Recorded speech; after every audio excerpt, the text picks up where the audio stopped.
आराधना करने के उपरांत हमारी दृष्टि आकाश मंडल की ओर गई।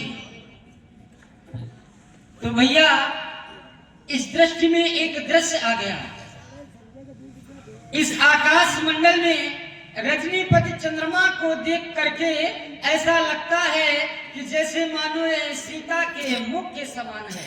पीछे से परंतु नहीं, जब मैंने अपने मन में विचार किया तो कहां सीता और ये कहां बेचारा चंद्रमा।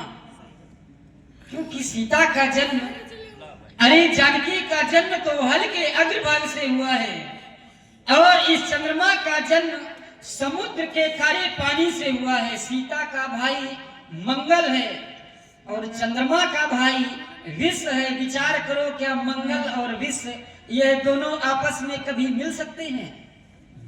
नहीं मिल सकते हैं। इसलिए अरे चांद, तुम अपना जमीन से कद कितना उठाओगे, अरे वह जानकी आसमां है, तुम उसे छू न पाओगे। यह कागज का लिबास उतार दो बदन से, वरना बरस गया पानी तो फिर मुंह किसे दिखाओगे। क्या बात। चंद्रमा, तुम्हारे लिए चंद्र शब्दों में हमारा कहना है, अरे चांद, सुना आपने राघवेंद्र। अनेक प्रकार के अवगुण व्याप्त हैं तुझमें। तू कभी घटता है, कभी बढ़ता है। अनेक प्रकार के दोष कलंक लगे हैं तुझमें। चंद्रमा, ऐ चांद, तू इतना गुरूर मत कर, क्योंकि मैंने भी चांद देखा है। तुझमें है काला दाग, पर मैंने बेदाग चांद देखा है। तुम्हारी सानी कहानी को जानता हूँ, मयंक में कलंक की निशानी बन गई।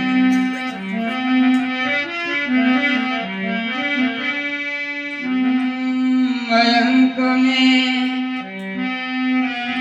कलंक की निशानी बन गई। जानकी के जन्म की कहानी बन गई।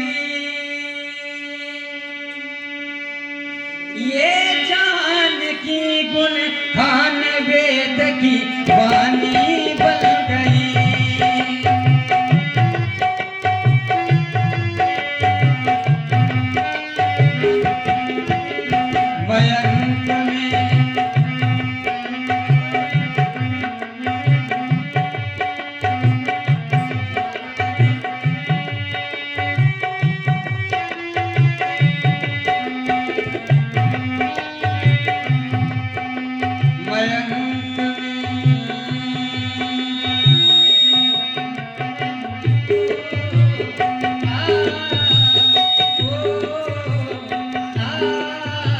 मयंक में कलंक की निशानी बन गई।